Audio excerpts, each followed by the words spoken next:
आपने हमारे पिछले वीडियो में देखा था कि ज़िंदगी कैसे कैसे आती है हमारे पापा के शरीर में, और वहाँ से एक जो डिब्बा मैंने बताया था उसको, एक सेल कैसे ग्रोथ करती है और कैसे वो फिर आधी ज़िंदगी अपनी कवर करती है, उसके न्यूट्रिशन के लिए क्या क्या चाहिए। आज हम इस वीडियो में कवर करेंगे कि हमारी आधी ज़िंदगी कहाँ पे शुरू होती है। तो मैंने जैसा कि बताया था कि हमारी ज़िंदगी की शुरुआत हमारे मम्मी से होती है और हमारे पापा से होती है। तो आज इस वीडियो में हम अपने माता के शरीर यानी कि महिला के शरीर की जानकारी लेंगे, कि बेसिक जानकारी लेंगे। ये बिल्कुल मैं इसमें भी बिल्कुल बेसिक बताऊंगा। कोई भी इसमें आपको बायोलॉजी नहीं पढ़ा रहा हूँ, कुछ भी नहीं पढ़ा रहा हूँ। इसमें केवल बेसिक जानना है आपको, क्योंकि आपको ज़िंदगी को समझना है कि ज़िंदगी कैसे आती है। नमस्कार, मैं हूं मनोज और आप देखना चालू कर चुके हैं हमारा YouTube channel career and motivation by Manoj. तो जैसा कि आप इस पिक्चर में देख रहे हैं हमारे पीछे, इसमें क्या क्या क्या छपा हुआ है। एक माता जी छपी हुई है और उसके उनके हाथ में क्या है, एक बेटा है। लेकिन हाथ में बेटा तो है ही, लेकिन उनके शरीर पे क्या है, एक बैग भी, एक भार भी है। तो जो माँ होती है वो बहुत ही ममतामयी होती है, उसको समझ पाना बहुत मुश्किल है। जैसे हमने बताया था कि मानव के शरीर में यानी कि नर, जो मानव में नर होते हैं उनके शरीर में जैसे एक जननांग होते हैं, वैसे वैसे महिला के शरीर में भी एक जननांग होते हैं। तो आज हम उस जननांग की बेसिक जानकारियों को जानेंगे। हमने क्या किया है, जैसे हमने क्या किया था वहाँ पे हमने क्या किया था कि पुरुष के जननांग को काट के लगा दिया था। यहाँ हमने क्या किया है कि माता के जननांग को काट के यहाँ पे हमने लगा दिया है। एक पिक्चर है, एक फोटो है, और इसको हम लोग हिंदी में क्या बोलते हैं, इसको गर्भाशय बोलते हैं। ये मदर बॉडी का पार्ट है, फीमेल बॉडी का पार्ट है। उसमें जैसे हमने देखा था कि वहाँ पे भी जो हमारी सिंगल सेल बन रही थी, जो हमारा डिब्बा जिसको मैंने बोला था हिंदी में समझने के लिए, जिसको डिब्बा बोला था, उसमें क्या थे, ब्रेस्टर थे, यानी कि उसमें क्या थी, टेस्टिस थी। ऐसे सेम इसमें एक ऑर्गन होता है जिसको हम लोग ओवरी कहते हैं। आप जो सामने जो हमारे पीछे स्ट्रक्चर देख रहे हैं, उसके ओवरी को समझने के लिए जो मैं यहाँ पर पॉइंटर लगा रहा हूँ, ये यहाँ पे ये क्या है, इसको ओवरी बोलते हैं। ये भी कितनी होती है, दो होती है। एक इस साइड में होती है, एक इस साइड में होती है, एक इस साइड में होती है। और ये क्या होती है, ये उसके जो जो गर्भाशय होता है उसकी दीवार से लगी रहती है। इससे एक पाइप नुमा स्ट्रक्चर आप देख रहे हो, इसको फैलोपियन ट्यूब बोलते हैं। ये जानना बहुत ज़रूरी है। बेसिक जानकारी हम दे रहे हैं इसके बारे में, लेकिन ये जानना बहुत ज़रूरी है। फैलोपियन ट्यूब होती है। उसके बाद में जो आप ये देख रहे हैं बीच का पार्ट जो होता है, ये होती है गर्भाशय, यानी हिंदी में इसको बच्चेदानी भी हम लोग बोलते हैं। और जो ये नीचे का पार्ट आप देख रहे हैं, ये होता है वेजाइना, इसको योनि बोलते हैं। यही बाहर को क्या होती है, ओपनिंग होती है इसकी। तो इसमें कोई शर्म की बात नहीं है, केवल हम बेसिक जानकारी दे रहे हैं और इसको ज़िंदगी में जानना बहुत ज़रूरी है। अब क्या है, अब क्या होता है कि मैं एक बेसिक समझा रहा हूँ यहाँ पे। जो हमारे सिंगल सेल का निर्माण होता है वो किसके अंदर होता है, ओवरी के अंदर होता है। सिंगल सेल का निर्माण कहाँ पे होता है, यहाँ पे होता है, ओवरी के अंदर होता है। उसके बाद में क्या होता है, धीरे धीरे बढ़ते हैं और सेम वैसे ही होता है। इसमें भी क्या होता है, अंदर क्या होता है, न्यूक्लियस होता है, मीन्स केंद्रक होता है बीच में, और बाहर उस जो सेल बनती है उसमें बॉडी होता है। न्यूक्लियस को बीजमान नामक साइंटिस्ट ने क्या कहा था, आत्मा। आत्मा क्यों कहा था, क्योंकि इसको पूरे शरीर के फोटो कॉपी मारने की क्षमता होती है, जैसे मैंने पीछे बताया था। और इसमें भी डीएनए पाए जाते हैं। जैसे डीएनए वहाँ पे फादर के सेल में पाया जा रहा था, वैसे मदर के सेल में भी डीएनए पाए जाते हैं, जिससे हमारी जीवन की उत्पत्ति होती है। अगर मैंने वहाँ पे भी बताया था कि अगर कोई विवाद हो जाता है तो इसी डीएनए को टेस्टिंग करके पता लगाया जाता है कि मतलब ये क्या है, मेल है कि फीमेल है या किसका बच्चा है, जो भी है जैसे भी है, उन सब चीज़ों की जानकारी लगाई जाती है। ये अलग टॉपिक है, अगर हम डिटेल में डिस्कस करेंगे तो आपको बता देंगे। फिर ये फैलोपियन ट्यूब होती है, यहाँ से निकलता है। लेकिन क्या करता है, जब ये निकलता है तो उसकी ग्रोथ धीरे धीरे करके बढ़ती रहती है, बढ़ता जाता है, बढ़ता जाता है, बढ़ता जाता है और आगे आता जाता है जो है। अब इसमें यहाँ पे दो सिचुएशन होती है। जो हमारा जो मेल बॉडी का यानी कि जो नर बॉडी का जो सेल था, जो डिब्बा था, वो भी क्या करता है, यहाँ पे यहाँ तक आता है, यहाँ तक आता है, यहाँ से आगे बढ़ता है। और वो जाके अगर यहाँ पे जो ये फैलोपियन ट्यूब है, इसी में उसके साथ मिलता है। लेकिन वो क्या होते हैं, ये भी ये नंबर में एक है, लेकिन जो आते हैं वो नंबर में एक नहीं रहते। वो क्या रहते हैं कि लाखों में रहते हैं, करोड़ों में रहते हैं वो। लेकिन मिलेगा, ये जो सेल है इसके साथ मिलेगा। कहाँ पे आके मिलेगा? फैलोपियन ट्यूब में आके मिलेगा। लेकिन एक ही मिलेगा। कौन मिलेगा? जो सक्षम होगा, जो ज़्यादा एनर्जेटिक होगा वो मिलेगा उसके साथ में। इसका मिलेगा। अगर मिलता है, अगर मिल जाता है तो एक जीवन का निर्माण हो जाता है। कहाँ पे मिलेगा? वो फैलोपियन ट्यूब में। और बाद में उस जीवन का अगर निर्माण हो जाता है तो कहाँ पे आके चिपक जाता है?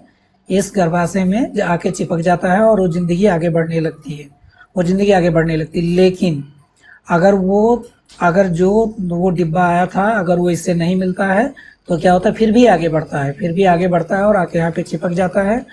और फिर बाद में इसकी डेड होना चालू हो जाती है, मीन से मर जाता है। इनकी ज़िंदगी कितने दिनों की होती है? इनकी ज़िंदगी 28 दिन की होती है, अप्रॉक्स 27 दिन की होती है। अभी बताएंगे, ये वेरी भी करते हैं, प्लस माइनस भी इनकी ज़िंदगी होती है। अब कोई पूछेगा कि दो होते हैं दोनों साइड में, तो ये कब कब काम करते हैं? क्या दोनों एक साथ एक्टिव हो जाते हैं? ऐसा बिल्कुल नहीं है। ये जब भी एक्टिव होते हैं तो एक साथ एक्टिव नहीं होते हैं। ये क्या करते हैं? ये जो है अलग अलग टाइम पे, मतलब एक महीने एक एक्टिव होगा, एक महीने एक एक्टिव होगा। तो ये जो 27 दिन की जो ये साइकिल होती है, 28 दिन की जो साइकिल होती है, ये इसको क्या बोलते हैं?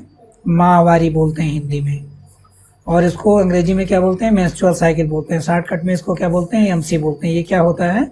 ये खराब हो जाता है, बाहर निकलना स्टार्ट हो जाता है, उसमें कुछ ब्लड भी निकलते हैं, क्योंकि जो इसकी दीवार रहती है वो क्या हो जाती है? कट जाती है। लेकिन कब?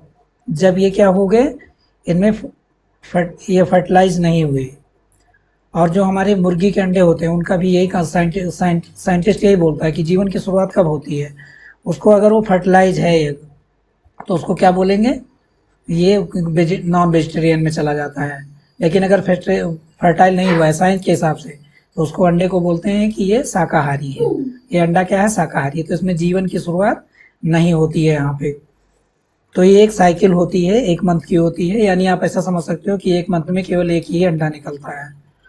और वहाँ जस्ट मेल के बॉडी में क्या था? इससे जस्ट उल्टा था। वहाँ पे क्या होता था कि बहुत सारे ये निकलते थे, डिब्बे निकलते थे। और कब निकलते थे? जब उनकी ज़रूरत होती है। लेकिन इसमें ऐसा नहीं होता, ज़रूरत है तब भी ये निकलेंगे, ज़रूरत नहीं है तब भी निकलेंगे। अब हम और आगे समझते हैं इसको डिटेल में। अब देखिए, जो ये ओवरी का जो एग का जो फॉर्मेशन होता है ओवरी से, इसको एवोल्यूशन का कहते हैं। और वहाँ क्या बोलते थे? शुक्राणु का निर्माण होना बोलते थे उस सेल को। तो ये एक साइक्लिक प्रोसेस होती है और इनका जो टाइम होता है अप्रॉक्स 1 मंथ होता है। ये जो है, जैसे वहाँ पे हमारी जो युवावस्था जब किशोरावस्था जब स्टार्ट होती थी तो क्या होते थे? हार्मोन के थ्रू एक्टिव हो जाते थे। यहाँ पे सेम ऐसे होता है। ये भी हमारे महिला के जो हमारी लड़कियाँ होती हैं, जो महिलाएं होती हैं, उनके शरीर में कब से एक्टिव हो जाते हैं? ये 13 साल की उम्र से ओवरी जो एक्टिव हो जाती है और अपना काम करना चालू कर देती है। अब हम और आगे थोड़ा सा समझते हैं। काम करना चालू कर देती है, मन से एक्टिव हो जाती है, मतलब निकलेगी, बनेगी, बिगड़ती जाएगी। अब कोई पूछेगा नहीं ये तो ये मतलब बच्चा पैदा करने की एज, बिल्कुल नहीं। ये क्या होती है? इनकी डेवलपिंग एज होती है, मतलब ह्यूमन बॉडी में इसका विकास हो रहा होता है, जिसका टाइम 13 साल से 20 साल तक होता है। और ये बनते कब तक? 13 साल से 45 साल तक। यानी जो एक महिला होती है वो अपने बच्चे को कब तक जन्म दे सकती है? 20 साल से लेकर 40 साल तक, 45 साल तक। अब 20 साल मैंने क्यों बोला? 20 साल इसलिए बोला क्योंकि ये स्टार्टिंग में डेवलपिंग स्टेट में रहते हैं। इसीलिए इनका अगर उस टाइम पे ये प्रेगनेंसी हो जाती है तो इनका एक टाइप पे मिसयूज हो जाता है। और एक चीज़ और भी है, ये जो 27 दिन और 28 दिन होता है ये हमारी चंद्रमा की चाल से काफ़ी मिलता जुलता है। चंद्रमा क्या होता है? पहले बहुत छोटा होता है, फिर बड़ा होता है, फिर छोटा हो जाता है। सेम इसकी भी प्रोसीजर होती है। पहले छोटा होता है, बाद में फिर बढ़ता जाता है, एक स्टेज आती है जब मिडिल स्टेज में आ जाता है, और बाद में फिर घटना स्टार्ट हो जाता है। और जो इसका साइकिल होता है, जो हमारी पृथ्वी का एक चक्कर चंद्रमा लगाती है वो भी 27 दिन में लगाती है, और इसका भी साइकिल अप्रॉक्स 27 दिन या 28 दिन ही होता है। अब इसका जो ड्यूरेशन होता है वो डिफरेंट महिलाओं में थोड़ा सा वेरी करता है, टाइम टू टाइम, थोड़ा मौसम के हिसाब से थोड़ा वेरी होता है। इनकी जो साइकिल होती है 21 दिन से 31 दिन के बीच में होती है। मीन्स ये थोड़े प्लस माइनस भी होते हैं। थोड़ा और आगे चलते हैं और इसके हम डिटेल में जानते हैं। अब मैंने एक फोटो के थ्रू क्या समझाया? मेंस्ट्रुअल साइकिल को समझाया है। इसमें क्या होगा? सबसे पहले क्या होगा, जब हमारे इसको पहला एक दिन से 28 दिन तक हम लोग इसको कंसीडर करते हैं। पहला दिन जब चालू होगा तो बॉडी में थोड़े से पेन होगी और स्ट्रेस आएगी। आगे की फिर क्या होगा? बॉडी में क्या होगा? ब्लीडिंग स्टार्ट हो जाएगी। ये ब्लीडिंग कितने दिन तक चलेगी? अब हर किसी में वेरी करता है, किसी में 1 दिन होता है, किसी में 2 दिन होता है, किसी में 3 दिन, किसी 4 दिन। नॉर्मली ये 2 दिन से 5 दिन के बीच में होता है। उसके बाद में क्या होगा? फिर एक नए उसका निर्माण उधर पैरेलली शुरू हो जाएगा ओवरी में, और वो भी क्या होगा? आगे बढ़ेगा। आगे बढ़ेगा और फिर ये साइकिल जो है पूरी करके जो है चलती रहेगी। तो इसीलिए इसको बोलते हैं मेंस्ट्रुअल साइकिल, यानी कि एमसी बोलते हैं। और ये एक नॉर्मल प्रोसेस होती है। बहुत सारे लोग बोलते हैं कि एक बीमारी है, लेकिन भाई ये बीमारी नहीं है, ये नेचुरल प्रोसेस है और इसका होना बहुत ज़रूरी है। अब हमने एक फोटो और बनाया है जिसका जो क्या है प्लेसेंटा। अभी अगर बच्चा अगर जन्म हो जाता है, अगर हमारा जो डिब्बा उधर से गया है और एक सेल यहाँ से निकली है, अगर दोनों की मैचिंग हो जाती है तो क्या होता है, बेबी का निर्माण होना शुरू हो जाता है। यानी हमारी ज़िंदगी की शुरुआत कहाँ हो जाती है, माता जी के पेट से हो जाती है। लेकिन उसमें इन्वॉल्वमेंट किसका है, पिताजी का भी है, माता जी का। अगर पिताजी की सेल नहीं आती तो किसी भी बेबी का निर्माण वहाँ होने वाला बिल्कुल भी नहीं था, बिल्कुल भी नहीं था। तो यहाँ पे समझने की ज़रूरत है। अब आप दूसरी पिक्चर यहाँ पे देख रहे होंगे। इसको हमने क्या किया है, इस पार्ट को जहाँ से चिपका रहता है और जिससे इसके बॉडी को न्यूट्रिशन मिलता है, उसको प्लेसेंटा बोलते हैं। हम लोग क्या बोलते हैं, प्लेसेंटा बोलते हैं। इसकी एक फिगर को हमने और काट के लगा दिया है और देखने से आपको पता चल रहा होगा कि इसमें क्या होता है, खून की नलियाँ इसमें धसी रहती हैं और इसी से इसको भोजन मिलता रहता है। और जब बड़ा होता है तो बच्चा क्या होता है, प्लेसेंटा सहित बाहर आ जाता है। और वो जो रस्सी नुमा जो संरचना लगी होती है, उसको देसी भाषा में बोलते हैं कि ये नार को अलग करना पड़ेगा और उसको थोड़ा फास्ट अलग करना पड़ता है। उसका रीजन होता है, क्योंकि वो क्या होता है, माता के बॉडी से अलग हो गया है तो उसमें क्या होगा, पॉइजनस मटेरियल जो है पैदा हो सकते हैं। अगर उसके बॉडी में सर्कुलेट करेगा तो बच्चे की मृत्यु हो सकती है। अब क्या होता है, जो ये अभी बहुत इंपॉर्टेंट पार्ट है जो मेंस्ट्रुअल साइकिल होती है।